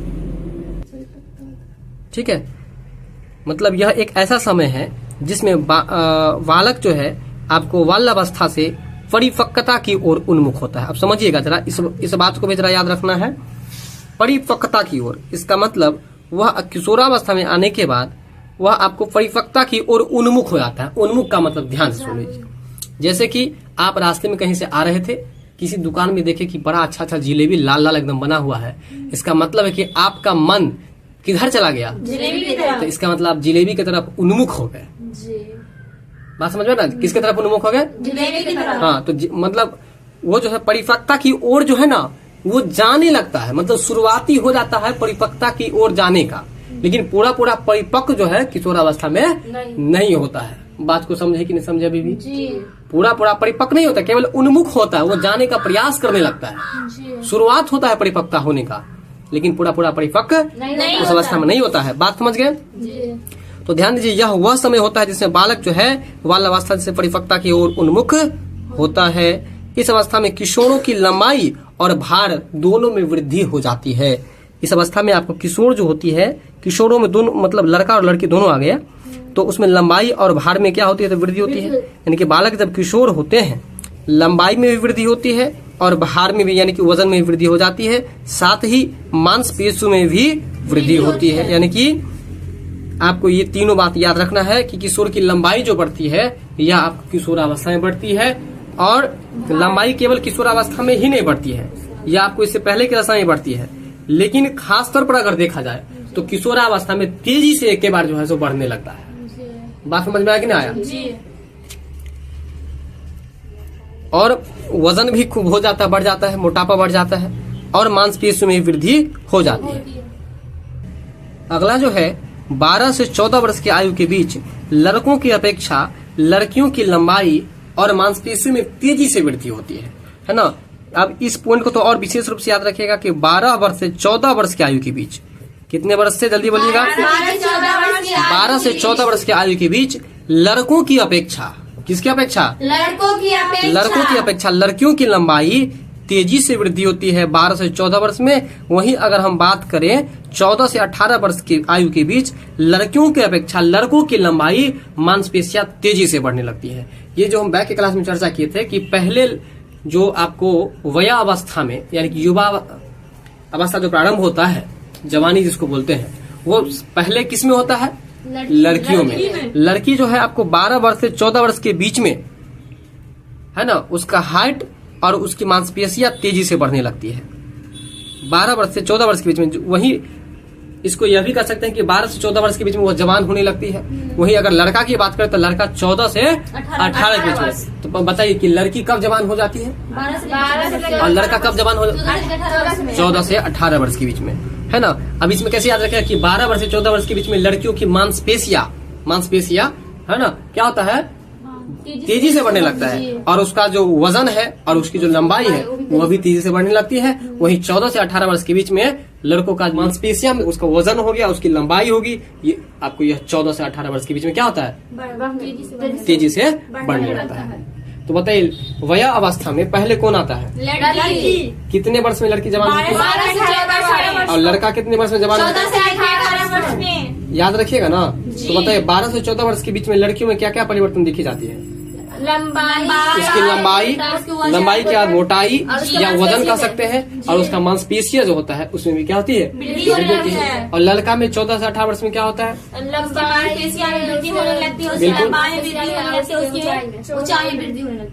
यहाँ तक समझ में आ गया। चलिए इसके बाद जो है आपका अगला पॉइंट, इस काल में प्रजनन अंग विकसित होने लगता है। अब देखिए प्रजनन अंग का मतलब तो समझते हैं, ऐसा अंग जिससे जनन होता है, ऐसा अंग जिससे बच्चा पैदा होता है उसे हम लोग प्रजनन अंग कहते हैं। यानी कि किशोरावस्था में प्रजनन अंग जो होता है वो विकसित होने लगता है और उनकी काम की प्रवृत्ति जागृत हो जाती है। यानी कि उनमें जो है काम वासना की प्रवृत्ति जो है सो जागृत हो जाती है। वो लड़कियों की तरफ और लड़की जो है सो लड़कों की तरफ जो सो है ना बढ़ने लगता है, आकर्षित होने लगता है, काम की प्रवृत्ति आ जाती है। बात समझ में आ रहा है कि नहीं आ रहा है? तो बताइए, अगर आपसे पूछे कि प्रजनन अंग जो है आपको किस अवस्था में विकसित होने लगता है? किशोरावस्था में प्रजनन विकसित होने लगता है और उसमें और क्या बढ़ जाता है, काम की मूल प्रवृत्ति जागृत हो जाती है ना, काम की मूल प्रवृत्ति जागृत हो जाती है। बात यहाँ तक समझ में आया? इस अवस्था में आपको किशोर दुश्चिंता यानी कि दुविधा में रहता है। दुश्चिंता का मतलब क्या हुआ, दुविधा में रहता है कि नहीं, क्या करें क्या नहीं करे, क्या करे क्या नहीं करे, मतलब चिंता में पड़ा रहता है। और स्वयं से संबंधित सरोकार का भाव रखता है, मतलब वो हमेशा अपने के बारे में ही सोचेगा, है ना। वो दूसरों के बारे में, दूसरों से थोड़ा कम मतलब रखेगा, अपनों से मतलब ज्यादा रहेगा। और उनमें मैं कौन हूँ, मैं क्या हूँ, मैं भी कुछ हूँ जैसी प्रबल भावनाओं का विकास इस अवस्था में होने लगता है। ये जो आप लाइन देख रहे हैं, मैं कौन हूँ, मैं क्या हूँ, मैं भी कुछ हूँ, इस तरह का भावना, ये सेम लाइन उठा करके परीक्षा में आपको रख देगा कि मैं कौन हूँ, मैं क्या हूँ, मैं भी कुछ हूँ, मैं भी कुछ हूँ। ये भावना बच्चों में किस अवस्था में आती है, मतलब वो अपने आप को यार ये हम तो सनी देओल के जैसे लग रहे हैं, है कि नहीं। हाँ, बड़ा स्मार्ट हम लग रहे हैं। सनी अजय देवगन के जैसे बाल निकालेगा, सनी देओल के जैसे जो है चिल्लाने का प्रयास करेगा, बात समझ में आ रहा है। और सुनील शेट्टी के जैसे बॉडी बनाने का प्रयास करेगा।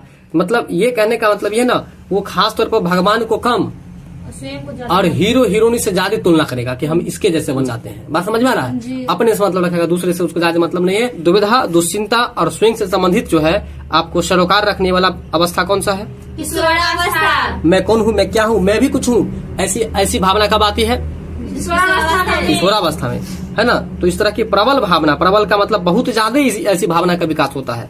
आगे है कि इस अवस्था में किशोर और किशोरियों की बुद्धि का पूर्ण विकास हो जाता है। इस अवस्था में किशोर और किशोरी की जो बुद्धि होती है वो आपको पूर्ण रूप से विकसित हो जाती है। उनकी ध्यान केंद्रित करने की क्षमता भी बढ़ जाती है। उनमें जो है आपको ध्यान केंद्रित करने की किसी बात पर जो है क्षमता बढ़ जाती है। स्मरण शक्ति भी आप उसकी बढ़ जाती है एवं उसमें अस्थायित्व आने लगता है। कहने का मतलब इसके बाद किशोरावस्था तक आते आते वह अस्थायी हो जाता है कि हमको क्या करना है। जैसे बचपन में वह बोलता है कि हम पुलिस बनेंगे, फिर बाल अवस्था में आते कुछ और बनेंगे, है कि नहीं। फिर किशोरावस्था में आते फिक्स हो जाता है कि हमको क्या बनना है। तो वही बात बता रहा है कि यहाँ पर अस्थायित्व उनमें आ जाती है, स्मरण शक्ति बढ़ जाती है, साथ ही किशोर किशोर में बुद्धि का पूर्ण रूप से विकास हो जाता है। इस अवस्था में मित्र बनाने की प्रवृत्ति तीव्र होती है। देखिए हम आपको यह भी आपको बताए थे, ये जो आप 6 वर्ष से 12 वर्ष के बीच में देखे हुए थे उसमें आपको मित्र बनाता है, समलैंगिक के साथ मित्र बनाता है। लेकिन मित्र बनाने की तीव्र अवस्था अगर कहे, मतलब अधिक से अधिक मित्र किस अवस्था में, तो अधिक से अधिक मित्र बनाने की बात जो है आपको किस अवस्था में, किशोरावस्था में।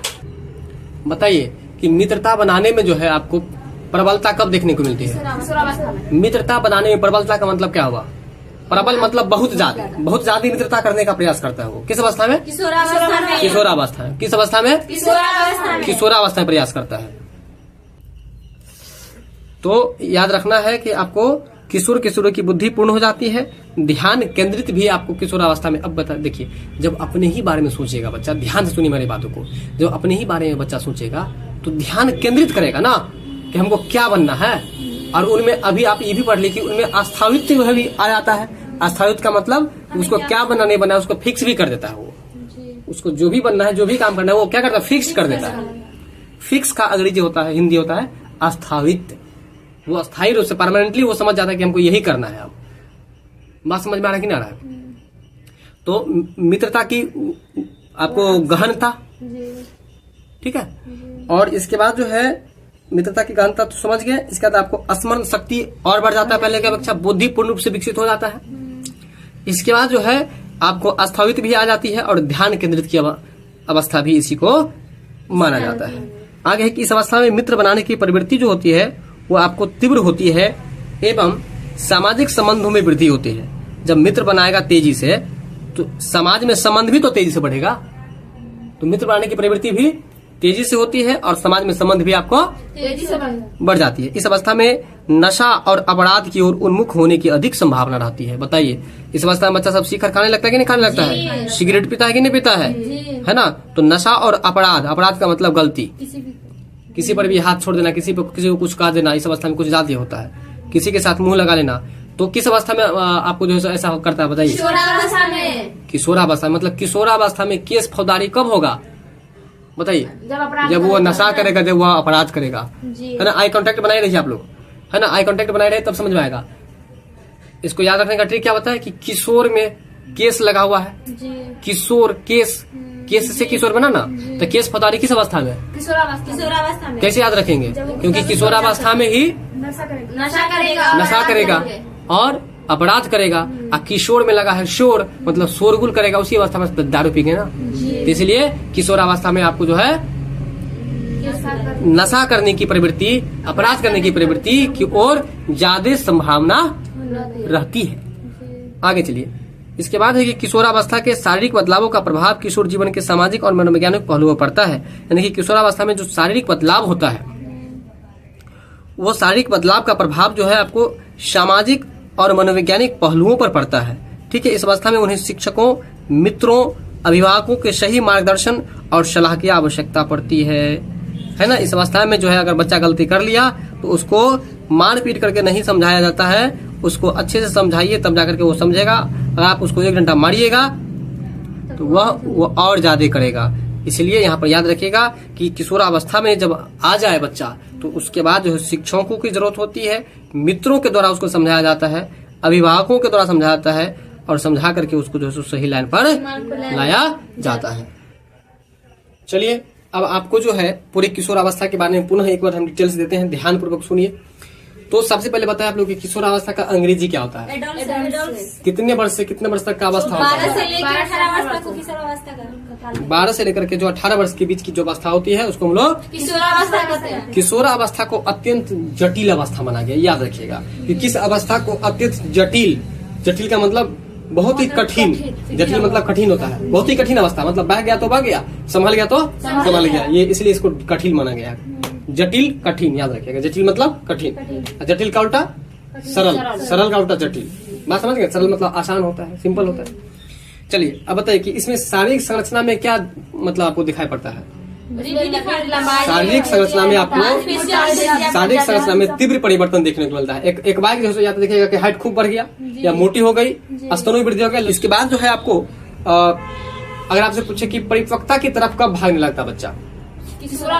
परिपक्वता की शुरुआत जो है किस अवस्था में होती है? किशोरावस्था में। हाँ, परिपक्व होने लगता है वो धीरे धीरे। आपको जो है बाल अवस्था से निकलने के बाद जब वो किशोरावस्था में आ जाता है तो वह जो है परिपक्वता की ओर उन्मुख हो जाता है, मतलब परिपक्वता की तरफ होने लगता है। परिपक्वता की शुरुआत होता है, लेकिन ऐसा नहीं कि पूरा परिपक्व उसमें हो जाता है। इसके बाद है कि किशोरों की लंबाई और भार दोनों में क्या होती है? वृद्धि होती है। साथ में मांसपेशियों में भी वृद्धि होती है। 12 से 14 वर्ष में कौन जवान होता है? पहले सही बात है। और 14 से 18 वर्ष में चलिए, इस काल में प्रजनन अंग यानी जिससे जनन होता है, बच्चे पैदा होते हैं, वो अंग में भी क्या होती है? वृद्धि होती है। प्रजनन अंग में वृद्धि होती है। जब प्रजनन अंग में वृद्धि होगा तो सीधा बात है कि काम वासना की प्रवृत्ति आएगी, काम की मूल प्रवृत्ति बढ़ेगी। बात यहाँ तक ले रहा है। दूसरा है कि इस अवस्था में अब देखिए काम की प्रवृत्ति आई है कि नहीं? तो जब काम की प्रवृत्ति लड़का लड़की के प्रति, लड़की लड़का के प्रति सोचेगा, तो जब सोचेगा तो चिंता में पड़ जाएगा ना। तो जब चिंता में पड़ जाएगा, मान लीजिए अब इसको ऐसे याद रखिएगा कि दुश्चिंता कब बढ़ जाएगा? तो लड़का लड़की के प्रति सोचेगी या लड़की लड़का के प्रति सोचेगी। तो उसी समय लड़का लड़की वाला मीटर जब होगा तो लड़की चाहे लड़का फंस गया, कोई एगो फंस गया, अगर लड़का फंस गया तो लड़की चिंता में, लड़की फंस गई तो बताइए जब चिंता करने की शुरुआत किस अवस्था में? अब याद रह जाएगा ना। तो दुश्चिंता की अवस्था किसको कहा जाएगा? दुविधा की अवस्था किसको कहा जाएगा? क्या करे, है ना। क्या नहीं करे, दिल की जो मानू तो रब रूठ जाए, यह गाना है ना। और रब की जो मानू तो दिल रूठ जाए, मतलब दिल की मानू या रब की मानू। तो कहने का मतलब यहाँ पर दुश्चिंता, ये दुविधा में पड़ जाता है। तो कहने का मतलब कि दुविधा की अवस्था जो है किशोर अवस्था को ही कहेंगे। मैं कौन हूँ, मैं क्या हूँ, मैं भी कुछ हूँ, ऐसा भावना कब आता है? किशोरावस्था। आइए, तो ये भी आप समझ में आ गया। इसके बाद है कि किशोर की बुद्धि जो होती है वो पूर्ण रूप से विकसित हो जाती है और उनका ध्यान भी केंद्रित करने की प्रवृत्ति की क्षमता बढ़ जाती है। जब ध्यान केंद्रित करने की क्षमता बढ़ेगी, अभी आप पढ़ाई कर रहे हैं, पूरा ध्यान केंद्रित किए हुए हैं, जब ध्यान केंद्रित होगा तो स्मरण क्षमता, याद करने की शक्ति आपकी क्या होगी? बढ़ेगी, कमेगी। इसलिए याद रखिएगा, जब ध्यान केंद्रित करने की प्रवृत्ति बढ़ेगी तो उनमें स्मरण क्षमता यानी कि याद करने की क्षमता भी बढ़ जाएगी।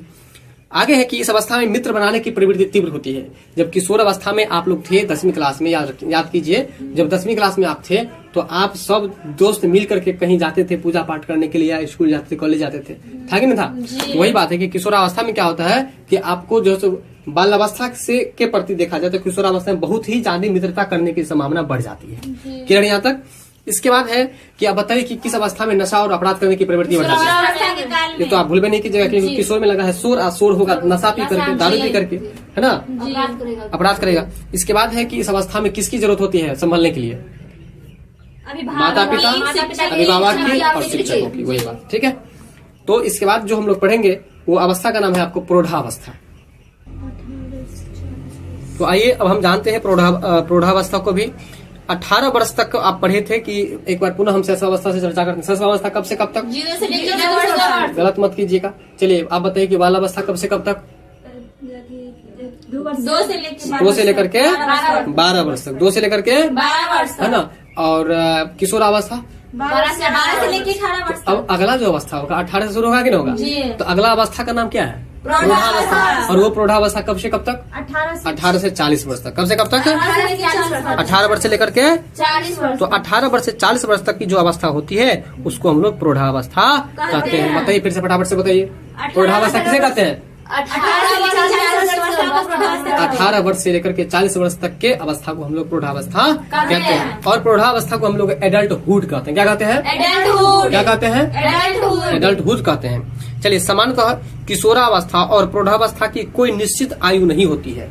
किशोरावस्था एवं प्रौढ़ावस्था की कोई निश्चित आयु नहीं होती है। यह अवस्था मानव विकास में एक निश्चित परिपक्वता ग्रहण करने से प्राप्त होती है। यानी कि यह अवस्था जो है मानव विकास के क्रम में एक निश्चित परिपक्वता ग्रहण करने से प्राप्त होती है। अब देखिए, इसमें विशेष रूप से इतना ही बात याद रखिए, परीक्षा के दृष्टि से ये इतना याद रखिए कि प्रौढ़ावस्था कब से कब तक के काल को कहा जाता है? 18 से लेकर के 40 वर्ष तक के काल को कहा जाता है। ठीक है।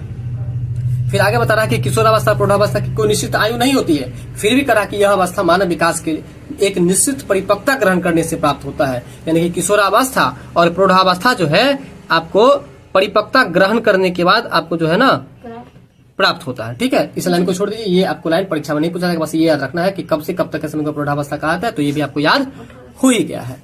इसके बाद जो है हम आपको पढ़ेंगे मध्यावस्था या मध्य बाल अवस्था। देखिए, मध्य बाल अवस्था जो है 40 से 60 वर्ष की जो अवस्था होती है, 40 से 60 वर्ष की जो अवस्था होती है, इस अवस्था को हम लोग मध्यावस्था कहते हैं। 40 से 60 वर्ष की अवस्था को क्या कहते हैं? मध्यावस्था। मध्य बाल अवस्था नहीं, केवल मध्यावस्था। क्या कहते हैं? मध्यावस्था। 40 से 60 वर्ष के बीच की जो अवस्था है उसको क्या कहते हैं? मध्यावस्था कहते हैं। इस अवस्था में तीव्र शारीरिक और मानसिक परिवर्तन दृष्टिगोचर होते हैं। दृष्टिगोचर होने का मतलब क्या होता है? दिखाई पड़ना। दृष्टिगोचर मतलब दृष्टिगोचर का मतलब दिखाई पड़ना। तो इस अवस्था में तीव्र शारीरिक और मानसिक परिवर्तन दृष्टिगोचर होते हैं। व्यक्ति सम्मान, सुख, शांति, प्रतिष्ठा से जीवन यापन करने का क्या करता है? प्रयास करता है। जब 40 से 60 वर्ष की अवस्था में होता है तो वह अपने आप का रेस्पेक्ट खोजता है ना, सुखी रहना चाहता है। मतलब अपना बाल बच्चा को क्या करते, सब कुछ दे दिया, अब तुम लोग हमको खिलाओ पिलाओ सेवा करो। बात समझ में आ रहा है? तो जब सुखी चाहेगा तो वो शांति भी चाहेगा ना, साथ में प्रतिष्ठा भी चाहेगा वो। तो वही कह रहा है कि 40 से 60 वर्ष की अवस्था में क्या होता है कि व्यक्ति सुख, शांति, सम्मान है कि नहीं, और प्रतिष्ठा प्राप्त करना चाहता है। इसके बाद जो है आपको वो है आपको वृद्धावस्था, जो कि सबसे लास्ट अवस्था है। इसके बाद टैं बोल देता है लोग। बताओ, टैं बोलना मतलब मर जाना। टैं बोलना मतलब मर जाना, मुहावरा है। तो वृद्धावस्था जो है सो लास्ट अवस्था है। 60 वर्ष से लेकर के जो आपको जहां तक अंतिम चलता है उस अवस्था को हम लोग क्या कहते हैं? हाँ, 60 वर्ष से ये वृद्धावस्था आपको प्रारंभ हो जाता है। इसीलिए आपको नौकरी में जब भी कोई व्यक्ति होता है ना, तो 60 अगर आपसे कोई पूछे कि वृद्धावस्था कब से शुरू हो जाता है? 60 वर्ष। और प्रौढ़ावस्था 18 से 40। ठीक है, चलिए। तो 60 वर्ष से वृद्धावस्था का प्रारंभ हो जाता है। यह मानव विकास का अंतिम अवस्था है। ये बात आपको जस्ट बता दिए। हाँ, ये बता रहे थे आपको हम कि 60 वर्ष का जब हो जाता है व्यक्ति, तो उसको नौकरी से रिटायर कर दिया जाता है, इसीलिए क्योंकि वो उसका वृद्धावस्था वहां से प्रारंभ हो जाता है। इस अवस्था को ह्रास की अवस्था कहते हैं। ह्रास मतलब कमी, ह्रास मतलब कमी हो जाना। मतलब इस अवस्था में क्या क्या कमी हो जाता है बताइए आप लोग? हम बताए थे वृद्धावस्था में क्या, याददाश्त कमजोर होने लगता है। ठीक है, इस अवस्था में शारीरिक मानसिक शक्तियां दुर्बल होने लगती है। शारीरिक शक्ति भी दुर्बल हो जाती है और मानसिक शक्ति भी दुर्बल मतलब कमजोर पड़ जाती है। और स्मरण शक्ति यानी कि याद रखने की क्षमता है ना, ये भी आपको कमजोर होने लगती है। इस अवस्था के अंतर्गत शारीरिक क्षमता कमजोर हो जाती है। वृद्धावस्था में क्या होता है कि शारीरिक क्षमता कमजोर हो जाता है। सामाजिक, आध्यात्मिक, धार्मिक, सांस्कृतिक क्रियाकलापों के प्रति रुझान हो जाता है। जब व्यक्ति 60 वर्ष में जाते हैं तो देखिएगा कि थोड़ा पूजा पाठ कुछ ज्यादा ही करने लगता है कि नहीं? भगवान की तरफ कुछ आस्था ज्यादा ही बढ़ जाता है, नमाज ज्यादा ही पढ़ने लगता है। तो ये बात बता रहा है कि वो समाज से मिलकर के रहने लगता है, मतलब सबसे बातचीत करने लगता है। अध्यात्म से जुड़ जाता है, मतलब ग्रंथ सब पढ़ेगा, वेद सब पढ़ेगा। इसके बाद है कि आपको धार्मिक पुस्तक सब पढ़ेगा, है ना, अपनी संस्कृति का ख्याल रखेगा। साथ ही जो है आपको इन सभी के प्रति जो है उसका रुझान का मतलब कनेक्शन है ना, उसके प्रति प्रेम, उसके प्रति लगाव। रुझान मतलब लगाव क्या होता है? बढ़ जाता है। किस अवस्था में? वृद्धावस्था। किस अवस्था में? तो बताइए, अभी आपको वृद्धावस्था हम बताए, तो बताइए वृद्धावस्था कब से प्रारंभ होता है? 60 वर्ष से, है ना। किस अवस्था को अंतिम अवस्था माना जाता है? वृद्धावस्था की एक विशेषताएं बताइए। शारीरिक विकास और मानसिक विकास दोनों कमी होने लगती है। अच्छा, इसके बाद वो किधर की ओर भागने लगता है? किधर की ओर? धार्मिक, सांस्कृतिक, सामाजिक, आध्यात्मिक, है ना, इस सब की ओर जो है उनका रुझान बढ़ जाता है। चलिए, बात यहाँ तक समझ में आया। तो हमने आपको वृद्धि की सारी अवस्थाओं को बहुत ही अच्छा तरीका से, बहुत ही बेहतरीन तरीका से और विस्तृत रूप से पढ़ाने का प्रयास किया है। अगर देखिए, अब आपको हम पिछले कक्षा में भी ये बात बताए थे, लेकिन एक बार और पुनः हम चर्चा कर देना चाहते हैं कि हम क्लास में जितना भी पढ़ाते हैं और पढ़ाने के बाद अंत में कुछ ऐसे महत्वपूर्ण लाइन बताते हैं जो कि हाईलाइट किया हुआ रहता है, जैसे अर्थात रंगीन किया हुआ रहता है, जो कि आप यहाँ पर देख रहे हैं। वह आपकी परीक्षा की दृष्टि से बहुत ही ज्यादा महत्वपूर्ण होता है। तो आप इसे देखना बिल्कुल नहीं छोड़े। अभी आप वीडियो पर कंटिन्यू बने रहे और देखिए कि आपके एग्जाम के लिए कौन कौन सा लाइन महत्वपूर्ण है। जो लाइन आपके लिए महत्वपूर्ण हो उसे आप परीक्षा की दृष्टि से याद करने का प्रयास कीजिएगा। साथ ही एक बार हम यह भी बात आपको बता दें, जो लाइन रंगीन नहीं किया हो उस लाइन को केवल समझना है, उसे रटना नहीं है, क्योंकि परीक्षा की दृष्टि से वह उतना अधिक महत्वपूर्ण नहीं होता है। फिर भी बुक्स में दिया है तो उसको समझ लेना आवश्यक होता है, इसलिए आप उन्हें इग्नोर ना करें, उसे भी समझ करके तब जाकर के आगे बढ़ने का प्रयास करें।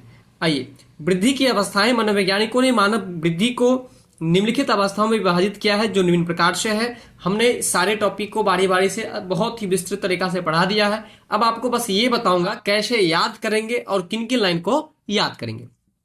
जैसे शैशव काल में देख लीजिए, इसमें जन्म से 2 वर्ष तक बच्चों का शारीरिक एवं मानसिक विकास तेजी से होता है। ठीक है, तो आप यहाँ पर कैसे याद करेंगे? इसमें को हटा देंगे और वहां पर पढ़ेंगे शैशव काल में। किस काल में? शैशव अवस्था में या शैशव काल में। ठीक है, शैशव काल में जन्म से 2 वर्ष तक बच्चों का शारीरिक एवं मानसिक विकास तेजी से होता है। आप इसको यहां से लेकर और यहां तक याद करेंगे। ठीक है, इसके बाद अगला लाइन है बालक इस अवस्था में। ठीक है ना, अब यहां पर कैसे याद करेंगे? बालक शैशव अवस्था में, मतलब इसको हटा देंगे और ऐसे बोलेंगे बालक शैशव अवस्था में पूर्ण रूप से माता पिता पर आश्रित रहता है। इसको क्या करेंगे? यहां से लेकर के यहां तक हम लोग इसको याद कर लेंगे, रट करके और समझ करके। इसी प्रकार से आगे है इस अवस्था में, यानी कि शैशव अवस्था में। इस अवस्था को हटा देंगे और क्या बोलेंगे? शैशव अवस्था में संवेगात्मक विकास भी होता है। इस अवस्था में सीखने की गति तीव्र होती है।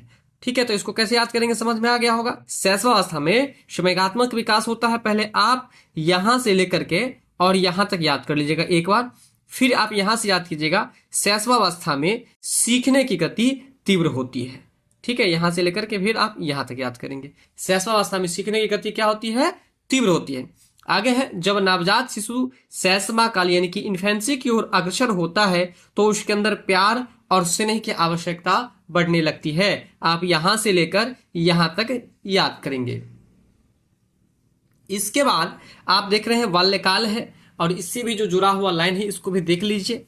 बाल्यकाल को 2 भागों में विभाजित किया गया है, ये बात भी आप रट करके याद रखिएगा। ठीक है, यहां से यहां तक एक बार याद कीजिएगा। इसके बाद है पूर्व बाल्यकाल। 2 से 6 वर्ष के बीच की अवस्था पूर्व बाल्यकाल अवस्था कहलाती है। तो इस लाइन को तो आप याद ही रखिएगा, है ना, विशेष रूप से याद रखिएगा। यहां से लेकर के यहां तक एक बार याद कीजिएगा। क्या याद कीजिएगा? 2 से 6 वर्ष के बीच की जो अवस्था होती है वो पूर्व बाल्यकाल अवस्था कहलाती है। अब है यहाँ पर इस काल में, तो इस काल को हटा करके आप बोलिएगा पूर्व बाल्यकाल में। क्या बोलिएगा? पूर्व बाल्यकाल में बालकों का बाहरी जगत से जुड़ाव होने लगता है। यहां से लेकर के इससे शुरू कीजिएगा और यहां तक एक बार याद कीजिएगा। फिर आगे चलिए। बच्चों में नकल करने की प्रवृत्ति, अनुकरण करने की प्रवृत्ति और दोहराने की प्रवृत्ति पाई जाती है। तो इसको आप ऐसे याद कीजिएगा। बच्चों में से पहले आप ये याद कर लीजिएगा, ये बोलिएगा कि पूर्व बाल्यकाल में, क्या बोलिएगा? पूर्व बाल्यकाल में बच्चों में अनुकरण एवं दोहराने की प्रवृत्ति पाई जाती है। यहां से यहां तक याद कीजिएगा। फिर आगे चलिए। इस अवस्था में यानी कि क्या बोलिएगा? पूर्व बाल्यकाल अवस्था में बालकों में जिज्ञासु प्रवृत्ति अधिक होती है। यहाँ ये जो लाइन है, इस अवस्था में बालकों में जिज्ञासु प्रवृत्ति अधिक होती है। इसी कारण वे अपने अभिभावकों एवं अध्यापकों से भिन्न भिन्न प्रश्न पूछते हैं। आप यहाँ पर इससे शुरू कीजिएगा और भिन्न भिन्न प्रश्न पूछते हैं, यहां तक जो है सो एक बार याद कीजिएगा। इसके बाद लिखा है कि मनोवैज्ञानिक दृष्टि से यह काल भाषा सीखने की सर्वोत्तम अवस्था है। तो यहाँ पर मनोवैज्ञानिक दृष्टि से इसको बोलने की जरूरत नहीं है, बस यह काल को हटा करके पूर्व बाल्यकाल लगा दीजिएगा। यह काल को हटाकर क्या लगा दीजिएगा?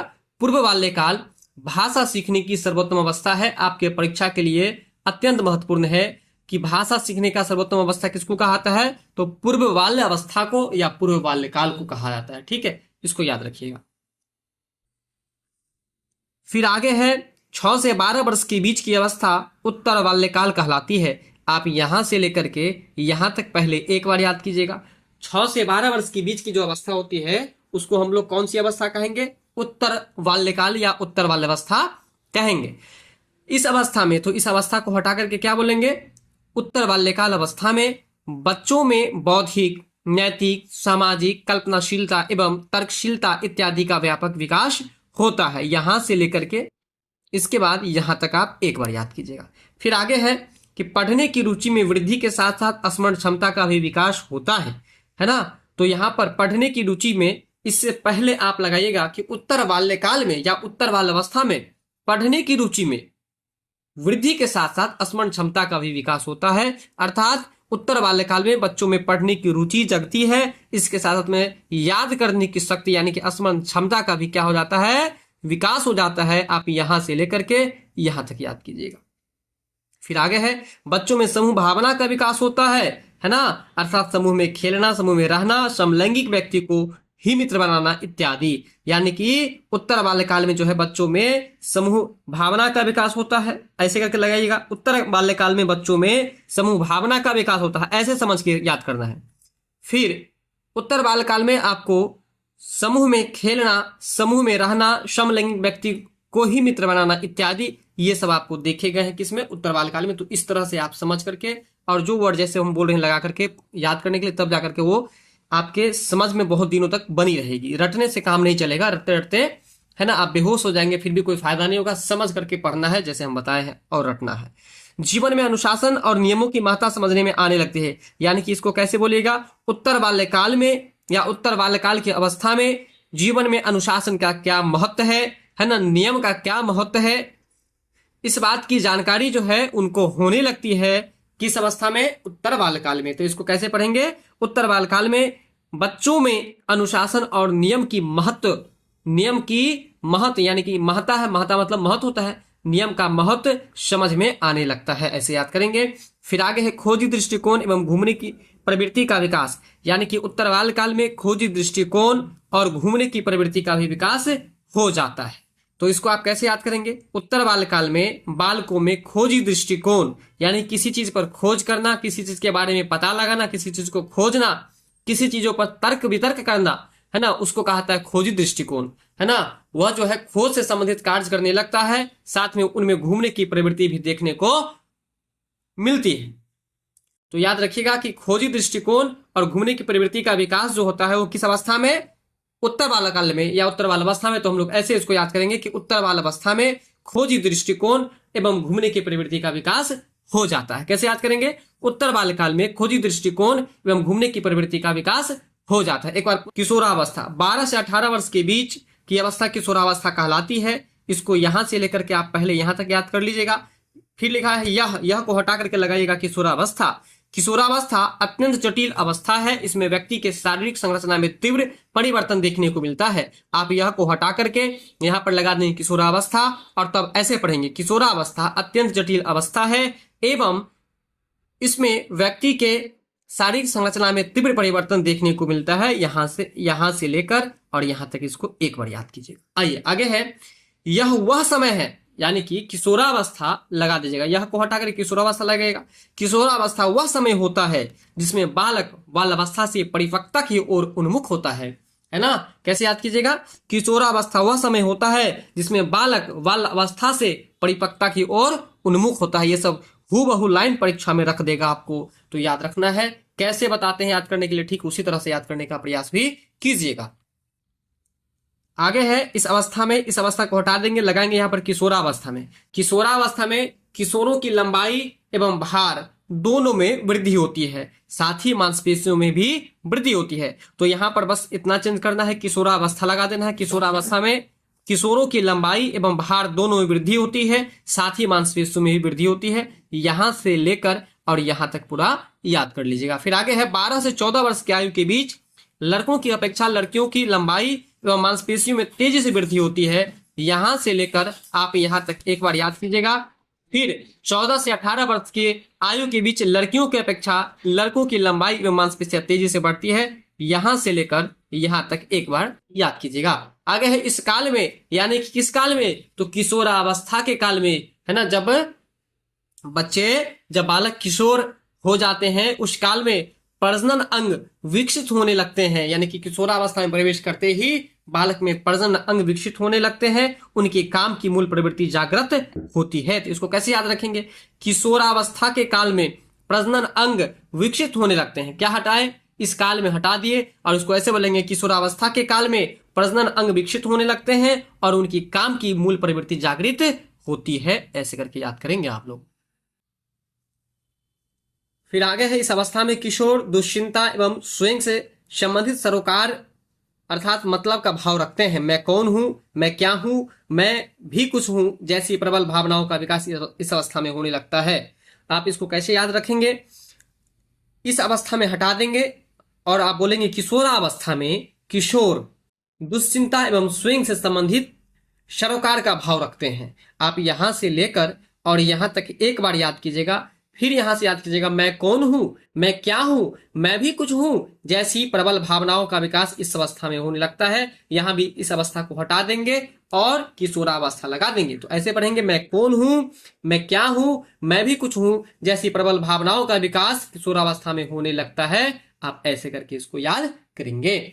आगे इस अवस्था में किशोर किशोरियों की बुद्धि का पूर्ण विकास हो जाता है, उनकी ध्यान केंद्रित करने की क्षमता बढ़ जाती है, स्मरण शक्ति बढ़ जाती है एवं उनमें स्थायित्व भी आने लगता है। इस अवस्था में हटा दीजिएगा और किशोरावस्था लगा दीजिएगा। फिर इसको ऐसे पढ़ेगा, किशोरावस्था में किशोर किशोरियों की बुद्धि का पूर्ण विकास हो जाता है। एक बार आप यहां से लेकर यहां तक याद कर लीजिएगा। फिर आप आगे याद कीजिएगा, किशोरावस्था में किशोर की ध्यान केंद्रित करने की क्षमता बढ़ जाती है ना। उनकी हटा देंगे और क्या लगाएंगे? किशोरावस्था में बालकों की या किशोर की ध्यान केंद्रित करने की क्षमता बढ़ जाती है, स्मरण करने की क्षमता बढ़ जाती है, साथ ही अस्थित्व आने लगता है। ऐसे करके आप याद करेंगे, यानी कि यहां से लेकर के और यहां तक आप एक बार याद करेंगे।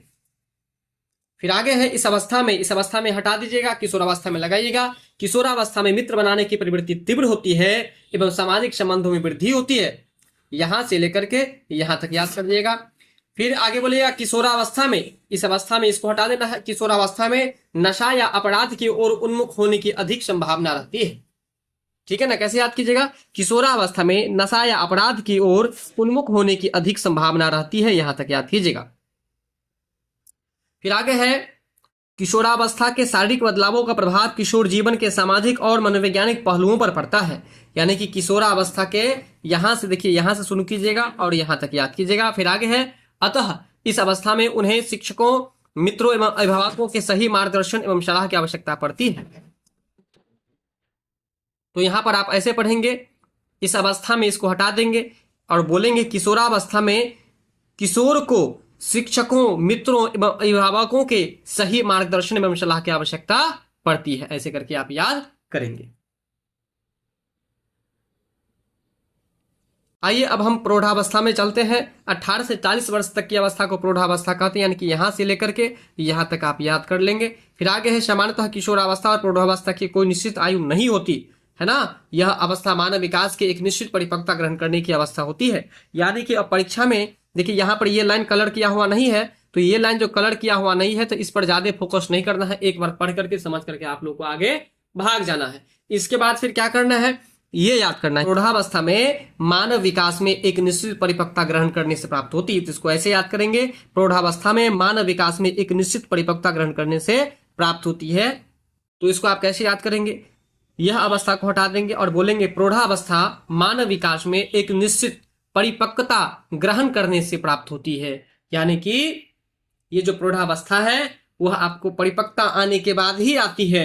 अगर परिपक्वता नहीं आएगी तो समझिए प्रौढ़ावस्था नहीं आया। तो वही बात है कि परिपक्वता ग्रहण करने की अवस्था अगर पूछे, निश्चित रूप से परिपक्वता ग्रहण हो जाता। देखिए यहां पर क्या लगा है, निश्चित परिपक्वता ग्रहण करने की अवस्था किसको कहेंगे? तो आप याद रखिएगा प्रौढ़ावस्था को कहेंगे। और यह भी याद रखिए इसका उल्टा कि परिपक्वता ग्रहण करने के बाद ही प्रौढ़ावस्था आता है। तो दोनों बात आसानी से याद रख सकता है। तो एक बार फिर से देख लीजिए कि इसको कैसे याद करेंगे। प्रौढ़ावस्था मानव विकास में एक निश्चित परिपक्वता ग्रहण करने से प्राप्त होती है। क्या याद करेंगे? प्रौढ़ावस्था मानव विकास में एक निश्चित परिपक्वता ग्रहण करने से प्राप्त होती है। चलिए यहां से लेकर यहां तक याद कीजिएगा। आगे है आपको मध्यावस्था। 40 से 60 वर्ष की अवस्था को मध्यावस्था कहते हैं। यहां से लेकर के यहां तक याद कर लीजिएगा। फिर आगे है इस अवस्था में हटा देंगे, क्या बोलेंगे? मध्यावस्था में तीव्र शारीरिक एवं मानसिक परिवर्तन दृष्टिगोचर होते हैं, है ना। यहां से याद करेंगे कि मध्यावस्था में तीव्र शारीरिक मानसिक परिवर्तन दृष्टिगोचर होते हैं। यहां तक याद कीजिएगा एक बार पहले। फिर व्यक्ति समान सुख, शांति और प्रतिष्ठा से जीवन यापन करने का प्रयास करते हैं। और यहां से याद कीजिएगा कि व्यक्ति मध्यावस्था में क्या लगाइएगा? व्यक्ति मध्यावस्था में समान सुख, शांति एवं प्रतिष्ठा से जीवन पर्यंत करने का प्रयास करता है। और यहां तक याद कर लीजिएगा। इसके बाद जो लास्ट वृद्धावस्था है इसको भी जरा समझिए। 60 वर्ष से वृद्धावस्था का प्रारंभ होता है, यह भी याद रखना है आपको। यह मानव विकास की अंतिम अवस्था है, यह भी आपको अलग से याद करना है। यहां से यहां तक यह अवस्था ह्रास की अवस्था है। अब देखिए यह भी अलग से याद कीजिएगा कि वृद्धावस्था जो है, इस अवस्था को हटा दीजिएगा और क्या बोलिएगा? वृद्धावस्था को ह्रास की अवस्था कहते हैं, है ना। क्या याद कीजिएगा कि वृद्धावस्था को ह्रास की अवस्था कहते हैं। इस अवस्था में शारीरिक मानसिक शक्तियां दुर्बल होने लगती है और स्मरण शक्ति भी कमजोर होने लगती है। तो आप इसको ऐसे याद कीजिएगा, यहां से वृद्धावस्था में शारीरिक एवं मानसिक शक्तियां दुर्बल होने लगती है तथा स्मरण शक्ति भी कमजोर हो जाती है। ठीक है, समझ में आ गया होगा। आगे है इस अवस्था के अंतर्गत शारीरिक क्षमता कमजोर हो जाती है। तो आप इसको कैसे याद कीजिएगा? वृद्धावस्था के अंतर्गत शारीरिक क्षमता कमजोर हो जाती है। फिर आगे है सामाजिक, आध्यात्मिक, धार्मिक और सांस्कृतिक क्रियाकलापों के प्रति रुझान बढ़ता है। कहने का मतलब व्यक्ति जब वृद्धावस्था में चले जाते हैं, कैसे याद कीजिएगा? फिर से देखिए क्या लगाइएगा। व्यक्ति जब वृद्धावस्था में चले जाते हैं तब उनमें सामाजिक, आध्यात्मिक, धार्मिक और सांस्कृतिक क्रियाकलापों के प्रति रुझान बढ़ता है। कैसे आती है फिर से समझ लीजिए। व्यक्ति जब वृद्धावस्था में चले जाते हैं तो उनमें सामाजिक, आध्यात्मिक, धार्मिक तथा सांस्कृतिक क्रियाकलापों के प्रति रुझान बढ़ता है। ठीक है, आज के लिए बस इतना ही। वीडियो पसंद आया तो लाइक शेयर सब्सक्राइब जरूर कीजिएगा। मिलते हैं हम लोग अगली वीडियो में, तब तक के लिए बहुत बहुत धन्यवाद। जय हिंद।